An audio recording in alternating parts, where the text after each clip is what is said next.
عزیزان گرامی، معزز بہنوں اور بیٹیوں، رسول اللہ صلی اللہ علیہ وسلم کا جمعۃ المبارک کا خطبہ دینے کا انداز یہ ہوتا تھا کہ آپ خطبہ جمعۃ المبارک میں زیادہ تر قرآن کریم کی تلاوت ہی فرمایا کرتے تھے، بلکہ بعض دفعہ تو ایسا ہوتا کہ پورا خطبہ صرف قرآن پر مشتمل ہوتا ہے۔ سمرہ بن جندب رضی اللہ تعالیٰ عنہ روایت کرتے ہیں کہ کانت صلاۃ رسول اللہ صلی اللہ علیہ وسلم قصدا وخطبتہ قصدا، کہ رسول اللہ صلی اللہ علیہ وسلم کی نماز بھی مختصر ہوتی تھی اور آپ کا خطبہ بھی مختصر ہوتا تھا۔ یقرأ آیات من القرآن، تو خطبے میں کیا پڑھتے تھے، کیا کرتے تھے؟ آپ قرآن کریم کی کچھ آیات پڑھتے، وَيُذَكِّرُ النَّاسَ، اور لوگوں کو نصیحت کرتے۔ دوسری روایت بنت الحارث ابن فہمان بیان کرتی ہیں، قالت ما حفظت قاف الا من فی رسول اللہ صلی اللہ علیہ وسلم یخطب بها کل جمعۃ، فرماتی ہیں کہ میں نے سورہ قاف کیسے یاد کی کہ میں اسے رسول اللہ صلی اللہ علیہ وسلم سے سنتی تھی، آپ ہر جمعہ خطبہ میں سورہ قاف کی تلاوت کر دیتے تھے۔ سورہ قاف پوری جو ہے، کہف نہیں، سورۃ قاف والقرآن المجید، یہ والی سورۃ قاف کی آپ خطبہ جمعۃ المبارک میں تلاوت فرماتے، تو فرماتی ہیں کہ اس قدر آپ اس کی تلاوت فرماتے، اتنی دفعہ آپ نے تلاوت کی کہ مجھے وہ سورت ہی یاد ہو گئی، زبان نہیں یاد ہو گئی۔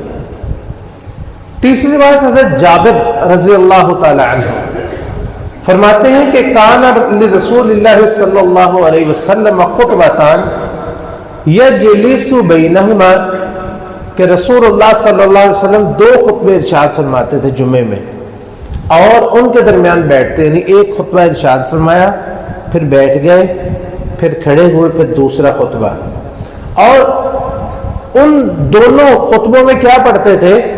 یقرأ القرآن ویذکر الناس، قرآن پڑھتے لوگوں کو نصیحت کرتے۔ تو یہ جو خطبہ ہوتا ہے اس میں دو چیزیں ہیں، ایک قرآن کریم کی تلاوت اور دوسری نصیحت، یعنی قرآن اور حدیث، یہ دو چیزیں ہیں خطبہ میں بیان کرنے والی۔ اور رسول اللہ صلی اللہ علیہ وسلم قرآن کریم پڑھتے تھے تو آپ کو اس کی وضاحت کی ضرورت نہیں پڑتی تھی، کیونکہ سامنے عرب لوگ بیٹھے ہوتے، آپ کے محض پڑھنے سے ہی ان کو سمجھ آ جاتی تھی۔ تو آپ جو بھی قرآن کریم پڑھتے وہ قرآن کریم کی نصیحت ہوتی، تو وہی لوگوں کو فائدہ دیتی تھی۔ تو آج کے خطبہ جمعۃ المبارک میں انشاءاللہ العزیز ہم بھی قرآن کریم کی ایک آیت، اس کے کچھ فضائل اور مناقب جو ہے وہ انشاءاللہ العزیز بیان کریں گے۔ وہ آیت ہے آیت الکرسی۔ اعوذ باللہ من الشیطان الرجیم، بسم اللہ الرحمن الرحیم۔ اللہ لا الہ الا هو الحی القیوم لا تأخذہ سنۃ ولا نوم لہ ما فی السماوات وما فی الارض من ذا الذی یشفع عندہ الا بإذنہ یعلم ما بین ایدیہم وما خلفہم ولا يحيطون بشيء من علمه إلا بما شاء وسع كرسيه السماوات والأرض ولا يؤوده حفظهما وهو العلي العظيم۔ یہ آیت جو ہے یہ صرف ایک آیت ہے اور اس کے اندر 10 جملے ہیں۔ اگر وقت بچا تو انشاءاللہ آج، ورنہ پھر اگلے خطبے میں ہم اس کی تفسیر بھی بیان کریں گے۔ یہ جو آیت ہے اس کے بڑے ہی مناقب ہے اور بڑے ہی فضائل ہیں۔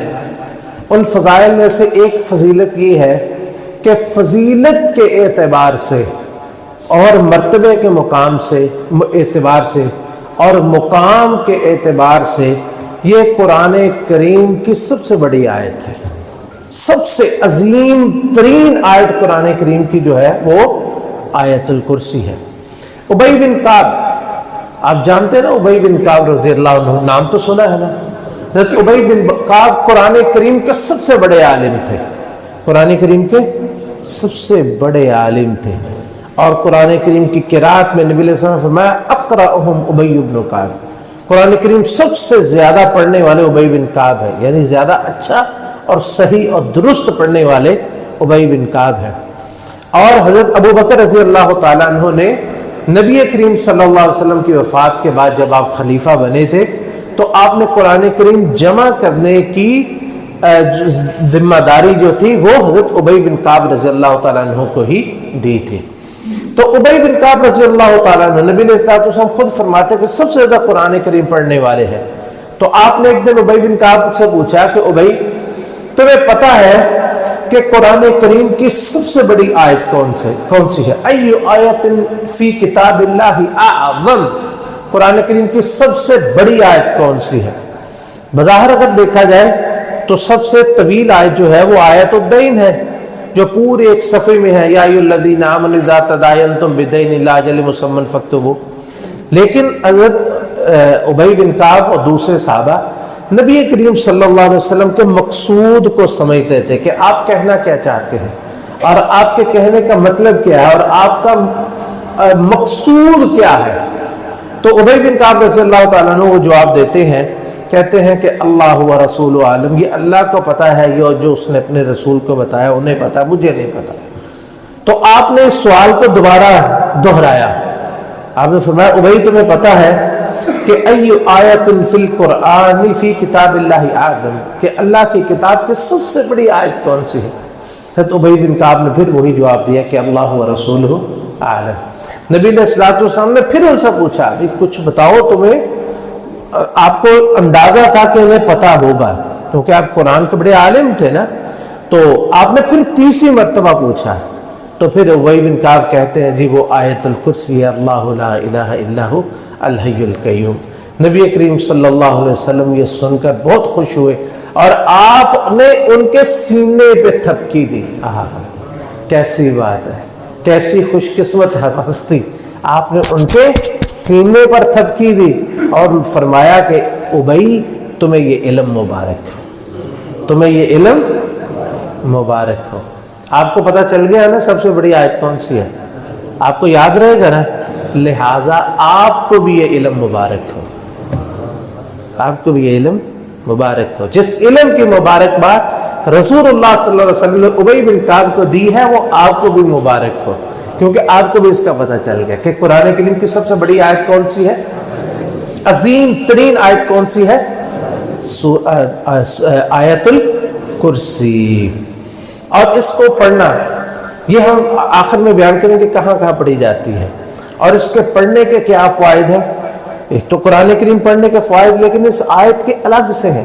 نبی کریم صلی اللہ علیہ وسلم نے فرمایا کہ من قرأ آیت الکرسی دبر کل صلاۃ مکتوبہ، کہ جو شخص ہر فرض نماز کے بعد آیت الکرسی پڑھتا ہے لم یمنعہ من دخول الجنت الا ان یموت، او کما قال رسول اللہ صلی اللہ علیہ وسلم، اس کے اور جنت کے درمیان صرف اس کی موت ہی حائل ہے، یعنی جیسے ہی مرے گا، جیسے ہی فوت ہوگا، اللہ تعالیٰ فوراً اس کو جنت میں داخل فرما دے۔ اس لیے اس کو صرف پڑھنا زبان سے نہیں پڑھنا ہوتا ہے، اس کو دل سے پڑھیں، اس کو سمجھ کے پڑھیں اور حضور قلبی کے ساتھ پڑھیں، اس کے معنی اور مفہوم پر غور کر کے پڑھیں کہ ہم کیا پڑھ رہے ہیں۔ اتنی بڑی آیت، اس کی عظمت کا احساس کرتے ہوئے پڑھیں، اللہ تعالیٰ مجھے اور آپ سب کو اس کا اجر نصیب فرمائے۔ اور تیسری فضیلت اس کی یہ ہے کہ نبی علیہ الصلوۃ والسلام نے فرمایا کہ والذی نفسی بیدہ، اس ذات کی قسم ہے کہ جس کے ہاتھ میں محمد کریم صلی اللہ علیہ وسلم کی جان ہے۔ آپ نے قسم اٹھائی، آپ ویسے ہی کہہ دیں کوئی بھی بات تو ہمیں اس پر پختہ یقین ہے، لیکن آپ نے اپنی بات کو زور دینے کے لیے اور اس کی اہمیت کو اجاگر کرنے کے لیے اور اس کو زیادہ واضح کرنے کے لیے اور لوگوں کے دلوں میں مزید راسخ کرنے کے لیے آپ نے اللہ کی قسم اٹھائی، اور اس میں اللہ کی عظمت بھی ہے۔ اس لیے بھی قسم اٹھائی جاتی ہے کہ اللہ کی عظمت کا اظہار ہو، کہ اس کے سوا کسی کی قسم نہیں کھائی جا سکتی۔ آپ نے فرمایا والذی نفسی بیدہ، اس ذات کی قسم ہے جس کے ہاتھ میں میری جان ہے، ان لہذہ الآیۃ لسانا وشفتین، اس آیت کو اللہ رب العزت ایک زبان اور دو ہونٹ نصیب فرماتے ہیں۔ تقدس الملک عند ساق العرش، جب کوئی پڑھتا ہے اس آیت کو، یہ آیت اللہ رب العزت کے عرش کے پائے کے پاس پہنچ کے اللہ کی حمد و ثنا بیان کرنی شروع کر دیتی ہے۔ جب بھی کوئی پڑھتا ہے تو یہ اللہ کے عرش کے پائے کے پاس جا کے یہ اللہ کی تقدیس، اس کی عظمت اور اس کی شان بیان کرنا شروع کر دیتی ہے۔ یہ آیت جو ہے اس کے بہت سارے فوائد ہیں۔ اس کے فضائل میں سے اور اس کے فوائد میں سے ایک فضیلت، ایک فائدہ، ایک بڑا یہ ہے کہ یہ آیت جو ہے یہ حفاظت کا کام دیتی ہے، بہت ساری چیزوں سے حفاظت کا کام دیتی ہے۔ اور اس بارے میں ایک نہیں، دو نہیں، 3 احادیث 3 صحابہ سے رسول اللہ صلی اللہ علیہ وسلم سے مروی ہے، اور تینوں کا مضمون جو ہے وہ ملتا جلتا ہے، اس لیے بعض لوگوں کو غلط فہمی ہو جاتی شاید یہ ایک ہی حدیث ہے۔ یہ 3 احادیث ہیں کہ جس سے یہ پتہ چلتا ہے کہ یہ جو ہے وہ جو آیت ہے یہ حفاظت کا کام دیتی ہے۔ پہلی حدیث جو ہے وہ ابو ہریرہ رضی اللہ تعالی عنہ کی حدیث ہے۔ فرماتے ہیں کہ وکلنی رسول اللہ صلی اللہ علیہ وسلم بحفظ زکوٰۃ رمضان، کہ رمضان المبارک کے آخر میں جو صدقۃ الفطر ہوتا ہے وہ اکٹھا ہوا، کھجوریں اکٹھی ہوئی، تو رسول اللہ صلی اللہ علیہ وسلم نے میری ذمہ داری لگائی کہ تم ان کی حفاظت کرنا۔ فَأَتَانِي آتٍ، کہتے ہیں جی کہ رات کو ایسا ہوا میں اس کی حفاظت میں لگا ہوا تھا کہ کوئی آیا اور اس نے جناب جو کھجوریں جو ہے وہ بھرنی شروع کر دی، چوری کرنی شروع کر دی۔ کہتے ہیں مجھے پتہ چل گیا، فَأَخَذْتُهُ، میں نے اسے پکڑ لیا، وَقُلْتُ وَاللَّهِ لَأَرْفَعَنَّكَ إِلَىٰ رَسُولِ اللَّهِ صلی اللہ علیہ وسلم، یعنی کہ اللہ کی قسم میں تو تجھے اللہ کے رسول کے پاس لے کے جاؤں گا۔ اس کو پتا تھا کہ اللہ کے رسول کے پاس جانے کا مطلب ہاتھ کٹنا ہوتا ہے، کہ آپ کی سزا ملنی ہے لازمی، تو وہ آگے سے منتیں کرنے لگا۔ قال انی محتاج، اللہ کی قسم میں بڑا ہی محتاج ہوں، وعلی عیال، میرے چھوٹے چھوٹے بچے ہیں، ولی حاجت شدیدہ، بڑا ہی ضرورت مند ہوں، بڑی بھوک سے تنگ آ کے میں نے چوری کی ہے۔ تو کہتے جی اس نے اتنی منتیں کی، اتنی ترلے کیے، میں نے بالآخر اسے چھوڑ دیا۔ کہتے صبح ہوئی تو اللہ کے رسول علیہ السلام نے پوچھا ابو ہریرہ ما فعل اسیرک البارحہ، رات کو تیرا جو قیدی جو تو نے بنایا تھا، جو پکڑا تھا، کیا معاملہ بنا؟ کہتے کہ اللہ کے رسول وہ تو منتوں پہ اتر آیا، کہتا ہے میری بڑی ضرورت ہے، میرے بچے چھوٹے چھوٹے ہیں، یہ ہے وہ ہے، تو میں نے جو ہے وہ اسے جو ہے وہ چھوڑ دیا۔ تو آپ نے فرمایا کہ وہ جھوٹ بولتا ہے اور پھر آئے گا۔ تو ابو ہریرہ رضی اللہ تعالیٰ عنہ وہ پھر جو ہے وہ حفاظت میں رات کو اور زیادہ چکنے ہو گئے کہ یار رات کو نبی علیہ السلام نے فرمایا تو پھر آئے گا۔ تو کیا ہوا، اگلے دن وہ پھر آ گیا، پھر حضرت ابو ہریرہ رضی اللہ عنہ انہوں نے پکڑ لیا، وہ پھر وہی منتیں کرنے لگ گیا، بچے چھوٹے ہیں، بھوکے ہیں، یہ ہے وہ ہے، میں اس لیے میں چور نہیں ہوں، بس مجبوری سے چوری کرنے آیا، جیسے کہتے ہیں میں مانگنے والا نہیں ہوں، لوگ آتے ہیں نا اکثر، میں مانگنے والا نہیں ہوں لیکن مجبوری سے مانگ رہا ہوں۔ اکثر لوگ جو ہے وہ آ کے مسجدوں میں جہاں پہ جگہ جگہ اعلان کرتے پھرتے ہیں میں مانگنے والا نہیں ہوں، تو وہی کہتا ہے میں چور نہیں ہوں، بس مجبوری سے چوری کرنے آیا ہوں۔ اچھا جی، وہ پھر ان کو ترس آ گیا، پھر چھوڑ دیا۔ نبی علیہ الصلوۃ والسلام نے پھر پوچھا گیا، فرمایا وہ آئے گا، پھر آئے گا۔ تو ابو ہریرہ رضی اللہ تعالیٰ عنہ پھر اور چکنے ہو گئے، تیسری رات پھر پکڑ لیا، پھر وہی رولا، پھر وہی جو ہے وہ منتیں ترلے۔ تو کہنے لگے نہ آج تو نہیں چھوڑنے والا۔ کہنے لگا اچھا میں آپ کو نا ایک ایسے فائدے کی بات بتاتا ہوں کہ جو آپ کو پتہ نہیں ہوگی لیکن آپ کو اس کا فائدہ بڑا ہوگا، مجھے آپ چھوڑ دیں۔ ابو رضی اللہ تعالیٰ فرماتے ہیں کہ ہاں بتاؤ کیا فائدے کی بات ہے؟ کہنے لگا اذا اویت الی فراشک فقرأ آیت الکرسی، جب آپ رات کو سونے لگے نا تو آپ آیت الکرسی پڑھ لیا کریں۔ فإنک لن یزال علیک من اللہ حافظ ولا یقربنک الشیطان، تو اس کا فائدہ کیا ہوگا؟ پہلا فائدہ یہ ہوگا کہ اللہ کی طرف سے تمہارا کوئی نہ کوئی محافظ مقرر ہو جائے گا۔ یہ بتایا اس نے کیوں کہ اس پر آپ نے آیت الکرسی نہیں پڑھی تھی، اس لیے میرا داء لگتا رہا ہے، اگر پڑھی ہوتی تو نہیں لگتا۔ پہلا فائدہ یہ کہ اللہ کی طرف سے اس کا کوئی محافظ مقرر ہو جائے گا۔ دوسری بات یہ وَلَا يَقْرَبَنَّكَ الشَّيْطَانُ حَتَّى يُصْبِحَ حَتَّى تُصْبِحَ، صبح تک، رات کو پڑھ کے سوئیں گے نا، صبح تک کوئی شیطان آپ کے قریب پھٹکے گا بھی نہیں۔ یعنی رات کو انسان سو جاتا ہے، موت ہی ہوتی ہے ایک طرح کی اس کی، لیکن اس کی حفاظت کی طرف اللہ کی طرف سے حفاظت ہوگی، اور حفاظت بھی ایسی ہوگی کہ کوئی شیطان قریب نہیں پھٹکے گا۔ تو انہوں نے یہ فائدہ سن کر نا، حدیث میں آتا ہے کہ وہ بڑے حریص ہوتے تھے کہ ہمیں کو فائدے کی بات پتہ چل جائے، تو انہوں نے چھوڑ دیا۔ تو نبی علیہ الصلوۃ والسلام نے فرمایا کہ اما انہ قد صدقک وہو کذوب، تھا تو جھوٹا لیکن بات تجھے سچی بتا گیا ہے۔ ذار تمہیں، پھر آپ نے فرمایا تمہیں پتا وہ کون تھا؟ تو وہ رہے گا اسے ایک آدمی سمجھتے رہے کہ وہ ایک آدمی ہے، کہنے لگے جی مجھے نہیں پتا۔ انہوں نے فرمایا ذاک شیطان، یہ شیطان کا چیلا تھا، کوئی یہ شیطان ہی تھا کوئی جو چوری کر دے، انسان کی شکل میں آ کے چوری کرنے کی کوشش کرتا تھا۔ تو ایک تو یہ حدیث ہوگی، اور دوسری حدیث جو ہے وہ اسی سے ملتی جلتی ہے۔ ابو ایوب انصاری رضی اللہ تعالیٰ عنہ، یہ ان کا ایک ذاتی معاملہ تھا۔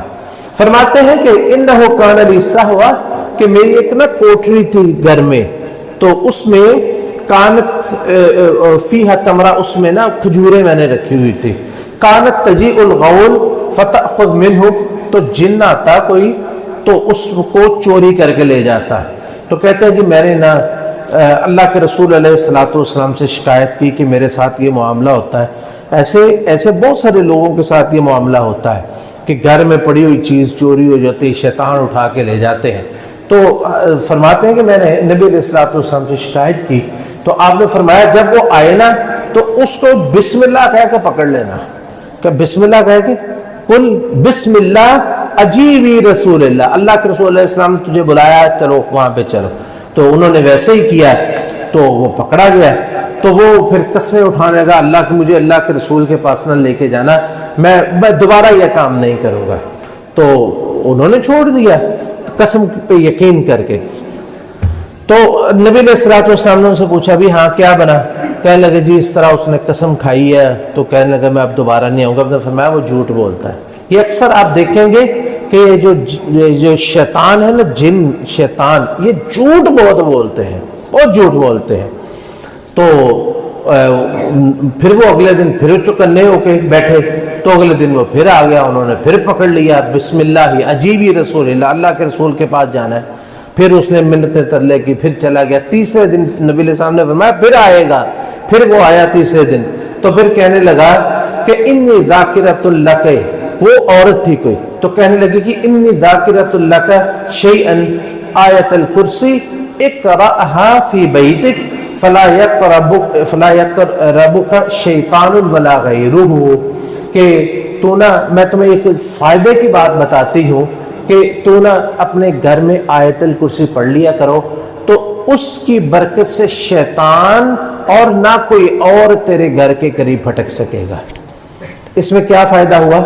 پہلے میں تھا کہ شیطان قریب نہیں آ سکے گا، اس میں یہ فائدہ ہے کہ شیطان ولا غیرہ، شیطان کے علاوہ کوئی اور بھی چور وہاں پہ چوری نہیں کر سکے گا، کوئی اور بھی وہاں پہ داغ نہیں لگا سکے گا۔ تو نبی علیہ السلام نے فرمایا کہ صدقت وہی کذوب، تھی تو جھوٹی لیکن بات تجھ کو صحیح بتا گئی ہے۔ یہ دوسری حدیث تھی، یہ دوسرا واقعہ تھا۔ تیسرا واقعہ حضرت ابی بن کعب رضی اللہ تعالیٰ عنہ، یہ ان کے ساتھ پیش آیا۔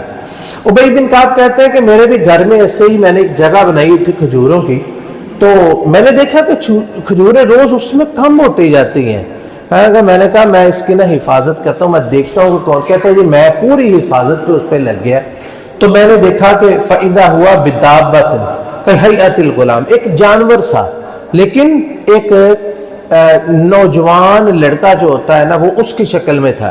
تو کہنے لگے جی میں نے اس کو فوراً جو ہے نا وہ اس کو روک لیا، میں نے کہا رک جاؤ یہاں پہ۔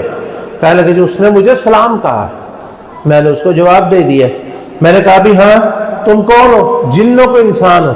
کہتا جی میں جن ہوں۔ اچھا ہمارے لوگوں میں سے کوئی ہوتا تو اس کو تو وہیں بے ہوش ہو جاتا، جن آ گیا سامنے. لیکن یہ لوگ نہیں ڈرنے والے تھے، یہ قرآن پڑھنے والے تھے، اللہ سے ڈرنے والے تھے، اللہ کے سوا کسی اور سے ڈرنے والے نہیں تھے. دکھا اپنا ہاتھ دکھا، کہتے اسے ہاتھ نکالو. اس نے ہاتھ آگے کیا، کہتے میں نے دیکھا کہ وہ کتے جیسا ہاتھ تھا اور اس پہ بال بھی کتے جیسے ہی تھے. تو کہتے ہیں میں نے کہا ہاں تو واقعی جن ہے، تو میں جو ہے وہ تمہیں اللہ کے رسول علیہ السلام جو ہے وہ ان کے پاس لے کے جاؤں گا، تم میری چوری کرتا ہے. کہتے ہیں میں چوری نہیں کرتا، مجھے پتہ چلتا تھا آپ صدقہ کرنا پسند کرتے تھے، میں نے کہا میں خود ہی جا کے صدقہ وصول کر لوں. ہاں کیسا عجیب و غریب چکر ہے بھائی. مجھے پتہ چلا بھی آپ صدقہ پسند کرتے، میں نے کہا میں اپنا صدقہ خود ہی لے آؤں جا کے، تو میں اس لیے چوری کرنے کے لیے لے کے آیا. تو کہنے لگا جی میری بات سن لیں، میں آپ کو ایک فائدے کی بات بتاتا ہوں.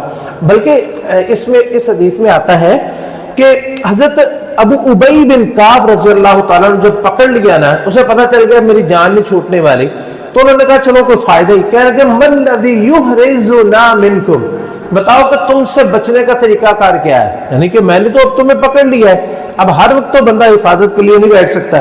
من الذی یحرزنا منکم، کس چیز سے بچ سکتے ہیں، تم کس سے ڈرتے ہو، یا کون سی چیز تمہیں روک دیتی ہے کہ تم کسی کی چوری نہ کر سکو. تو وہ کہنے لگا کہ هذه الآیہ آیت الکرسی، یہ آیت الکرسی من قالها حین یمسی اجیر منا حتی یصبح، جو کہتا ہے وہ صبح کہے گا تو شام کو بچتا، کہ جو ہے وہ اس کی حفاظت ہوتی ہے، شام کو کہتا ہے تو صبح تک اس کی حفاظت ہو جاتی. یہ 3 احادیث ہیں کہ جو یہ بتاتی ہیں کہ یہ جو آیت ہے یہ حفاظت کے لیے، یہ آیت جو ہے وہ بڑی ہی مجرب ہے. اب سوال اگلا یہ ہے کہ یہ آیتیں جو ہے یہ کب کب پڑھنی چاہیے اور کس کس وقت پڑھنی چاہیے. یہ اس کا جو خلاصہ ہم نے نکالنا ہے کہ یہ کس وقت یہ جو ہے وہ آیت پڑھنی چاہیے. تو اس کے لیے مختلف جگہ ہیں. سب سے پہلی بات جو ہم نے حدیث میں پڑھی تھی وہ ہے کہ عند النوم، رات کو سوتے وقت پڑھے گا. ٹھیک ہے نا، جو سوتے وقت پڑھے گا صبح تک اس کی حفاظت ہوگی. یعنی بڑے فوائد ہیں. ایک تو یہ آیت الکرسی سب سے بڑی آیت پڑھنا وہ اس کا اجر ہے، اور دوسری اس کی حفاظت ہوگی شیطان سے بھی اور دوسری چیزوں سے بھی. نمبر 1 رات کو سوتے وقت. دوسرا جو جگہ ہے پڑھنے کی وہ کون سی ہے، نمازوں کے بعد، کہ 5 نمازیں حدیث میں آتا ہے بعد الصلوات المکتوبہ، فرض نمازوں کے بعد. تو 5 نمازیں ہیں تو 5 نمازوں کے بعد اس کو پڑھنا ہے. تو یہ کتنے دفعہ ہو گیا ایک دن میں؟ 6 مرتبہ. کتنے دفعہ ہو گئے؟ 6 مرتبہ. اور تیسری اس کی جگہ جو پڑھنے کی ہے وہ ہے صبح و شام کے اذکار کے ساتھ پڑھنا. صبح و شام کے اذکار کے ساتھ پڑھنا، جس طرح کہ ہم نے یہ ابھی جو حدیث جو آپ کے سامنے ابی بن کعب رضی اللہ تعالیٰ عنہ والی پڑھی ہے، اس حدیث کے الفاظ ہے من قال حین یمسی اجیر منا حتی یصبح، جو شخص شام کے وقت سے پڑھے گا صبح تک وہ ہم سے بچ جائے گا، صبح تک ہم سے بچا رہے گا. اور ومن قالها حين يصبح اجیر منا، اور جو صبح کے وقت پڑھے گا اجیر منا حتی یمسی، تو وہ شام تک وہ ہم سے بچا رہے گا. تو صبح کے وقت، تو یہ اس کا مطلب یہ ہے کہ یہ صبح شام کے اذکار کے ساتھ بھی اس کو پڑھنا ہے. یہ کتنی دفعہ ہو گیا جی؟ 8 دفعہ. اب دوسرا یہ ہے کہ اس کو گھر میں عام حالات میں بھی پڑھتے رہنا چاہیے. جیسے ابو ہریرہ رضی اللہ تعالیٰ عنہ کی حدیث ہے، اس میں ہے کہ اقرأھا فی بیتک، اس کو اپنے گھر میں پڑھو. تو جب بھی موقع ملے انسان اس کو آیت کو پڑھتا رہے. دیکھیں کہ قرآن کریم ہر وقت انسان کھول کے اس کو پڑھ نہیں سکتا. بہت سارے مواقع ایسے ہوتے ہیں انسان کے پاس بڑی فرصت ہوتی ہے، مثلا انسان سفر میں ہے یا اپنے کام پہ جا رہا ہے، اپنی دکان پہ، فیکٹری، جہاں بھی اس نے جانا ہوتا ہے جا رہا ہوتا ہے، یا بعض دفعہ مسجد کی طرف آ رہا ہوتا ہے، رستے میں فرصت ہوتی ہے. تو ان سارے اوقات میں بندہ آیت الکرسی کو دہراتا رہے. آیت الکرسی سب سے بڑی قرآن کریم کی آیت ہے، اس کو دہراتا رہے تو بڑا ہی اس کا اجر بھی ہے اور حفاظت بھی ہے. اللہ تعالی ہمیں اس کو پڑھنے کی اور اس پر عمل کرنے کی توفیق نصیب فرمائے. وآخر دعوانا ان الحمد للہ رب العالمین.